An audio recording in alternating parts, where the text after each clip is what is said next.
Good afternoon, everyone.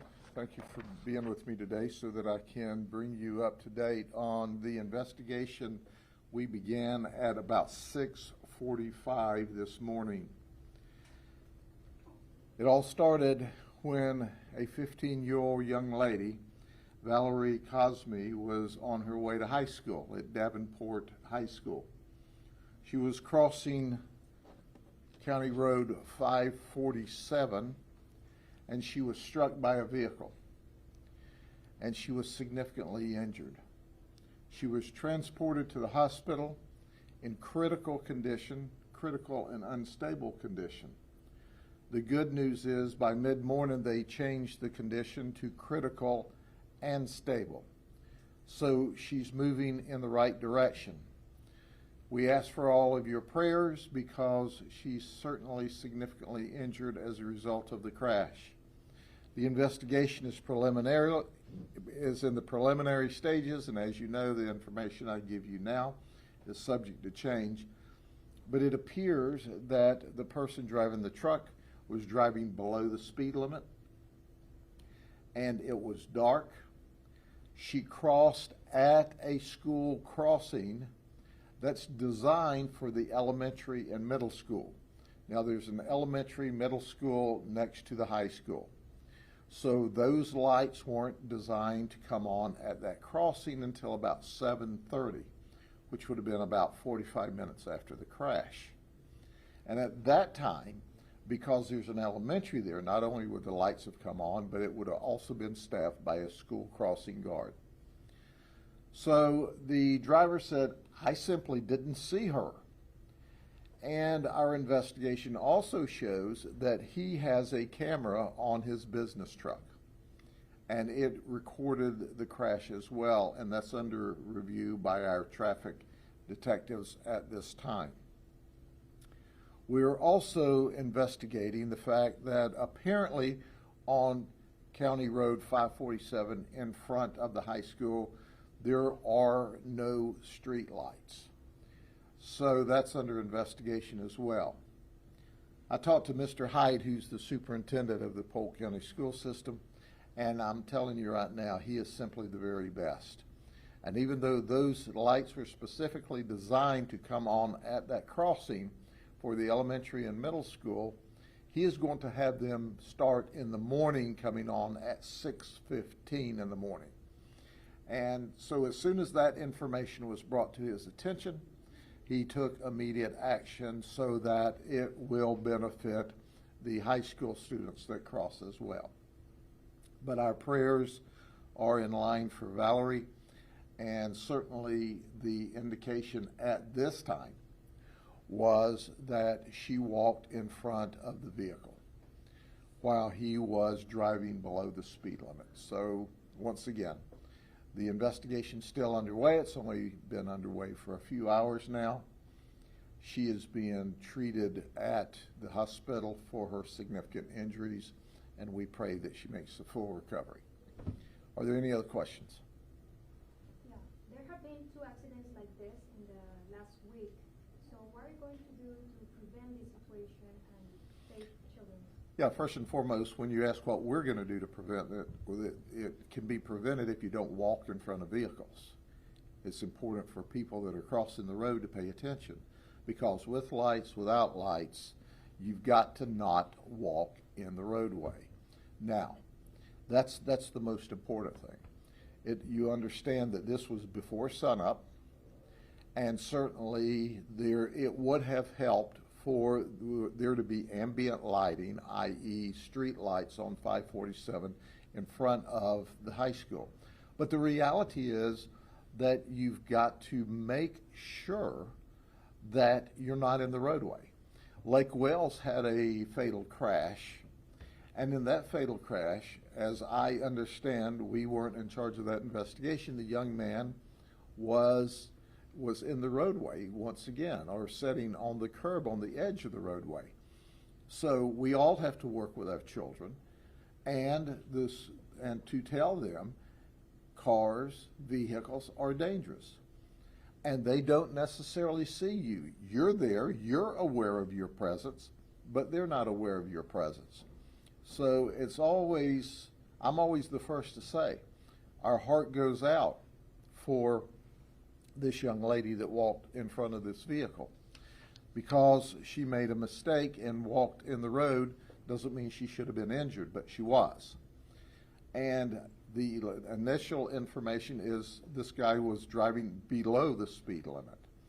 So, and his early information to us is he just simply didn't see her until she was in front of his car, which is more often than not. So it's important that, and I express to everyone, it's not the government's responsibility alone to keep you safe. You have to do your part. And that means don't drink, don't drive reckless, don't speed, don't walk in front of cars.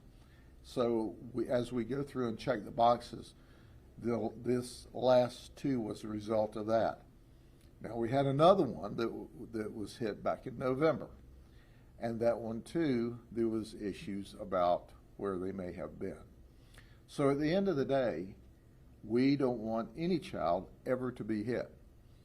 We cross thousands upon thousands of children, tens of thousands of times a week with school crossing guards successfully at elementary schools. But certainly by the time you're in middle school and high school, you should be able to cross the road by yourself. Parents we spoke to earlier said this is like the third or second student hit by a vehicle near the high school. Have you all been called out recently? I don't know off the top of my head how many children have been hit, but I know that this is 3 that have been hit that I remember, one in the city of Lake Wells, this one this morning, and one in November. But keep in mind, we've got 120,000 students in the school system, and they go to school 180 days. So they're walking in and out of traffic often. And everybody has to pay attention. The drivers of the vehicles have to pay attention. The pedestrians have to pay attention. But at the end of the day, it's sad for a child to be hit, and we certainly don't want that to happen. But the reality of it is, if the investigation holds true with the video that we're currently watching, if he's driving under the speed limit in his lane of traffic, and he's not impaired, and there's no reason to believe he is at this point in the investigation, it's sad and we're sorry, but she walked in front of the car. That's what it appears to be to everyone right now, and we're sorry for that. And she shouldn't have been hurt. But I can tell you, if you've ever been in that position of driving at night, when there's not light, people can just appear in front of your vehicle when they cross in front of you. Should there be more streetlights on that road? Do you know that is going to be part of our investigation? And if there are no street lights on 547 in the presence of or in the vicinity of that high school, certainly that's going to be our recommendation. The school district, one more question. The school district said that they've reached out to the sheriff's office to provide additional traffic enforcement at that school. Have you heard about that? Do you plan on doing that? Do you know we always provide traffic enforcement in and around our schools and our crossings and all over Polk County. There's thousands and thousands of miles of roadway, and we're sensitive whenever schools are about to take in or about to leave. But keep in mind, there are approximately, not counting the private schools, well, if you count the private schools, there's someplace between 125 and 150 schools in the county. So we can't be at every school crossing, at every school, neither us, the highway patrol, the police departments, all put together. There's not enough of us working to be at every intersection. But the responsibility to get to school safely is between the student and the parents, and that's where it starts. So, you know, I'm the first to tell you, if there's an issue with the government, I hold them accountable. But when you walk in front of a vehicle that's apparently driving less than the speed limit in an appropriate manner, bad things can happen. And I'm sorry that it happened for this young lady, but it did. But that's not the government's fault. Now, if there weren't lights there, could that have helped? You bet. And and we will bring that forward. But if there's no lights there, that means you need to be that much more careful.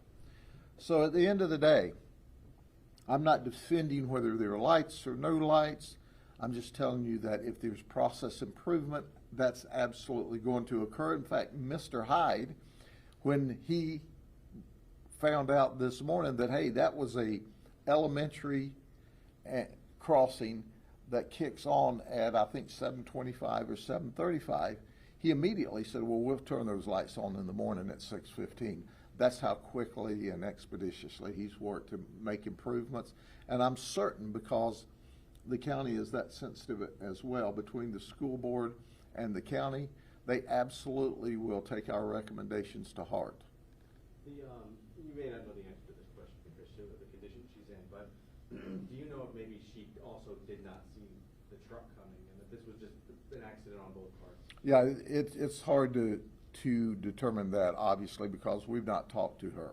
She was by herself. There was some initial information that she was the last in the line of some children crossing the road. That's not accurate, according to the information we've determined after we got there and started our investigation. But certainly, the vehicle apparently had on the headlights, and had she looked both ways, she should have been able to see it, but you don't know. She might have seen it, and her depth perception, she thought it was further away. That's what the investigation's for. And even if she made a mistake, our heart breaks for her. We don't want her hurt. The man who was driving that vehicle doesn't want her hurt. Nobody does. It's just a horrible, horrible thing when anyone gets hurt, especially a child. So to clarify, was she by herself then? She was by herself at this point in the investigation. But keep in mind, it was 6:45 this morning.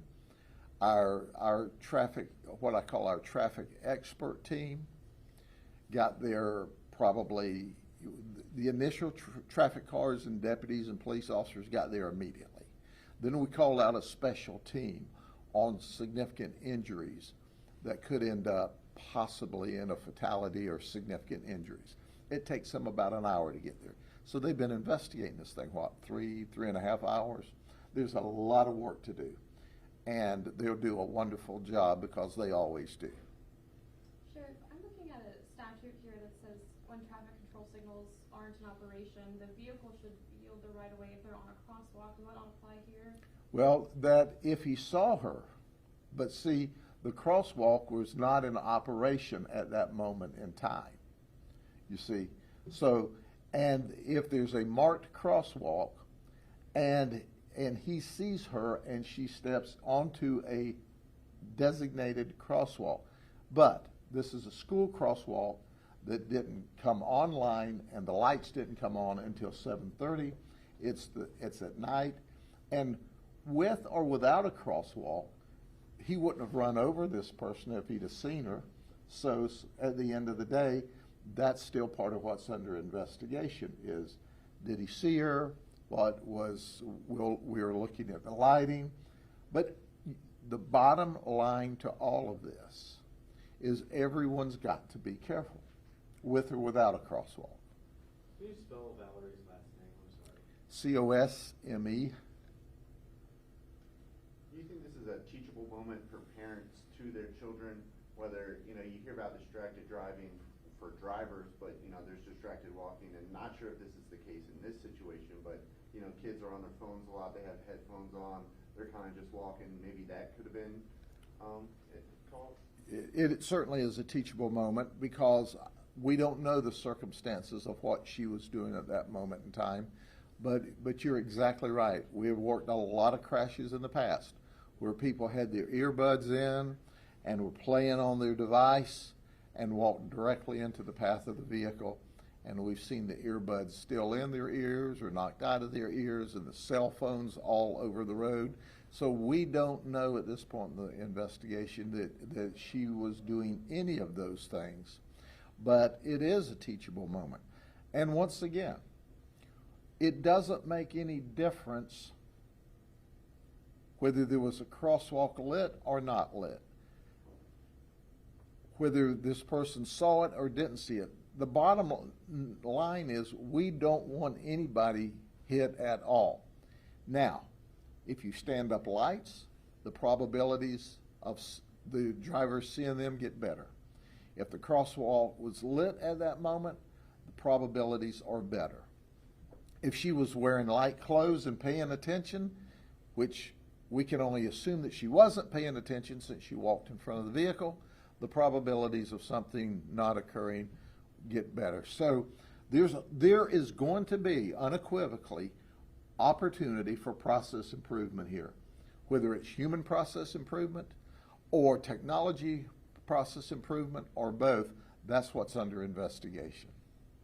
You mentioned the dark clothes. Do we know was she wearing dark? That's under investigation. I don't know now whether or not she was or wasn't. Sheriff, this is only the second school year for Davenport High School. I know when Davenport School of Arts, the middle school, elementary school, there is a crossing guard there. Could this have been prevented if there was a crossing guard at that time? We do not put crossing guards at middle and high schools. Listen, let me tell you just clearly and unequivocally, if you're not capable of crossing the road by the time you get to middle school and high school, you got bigger issues than that. The crossing guard is there because there's an elementary school there.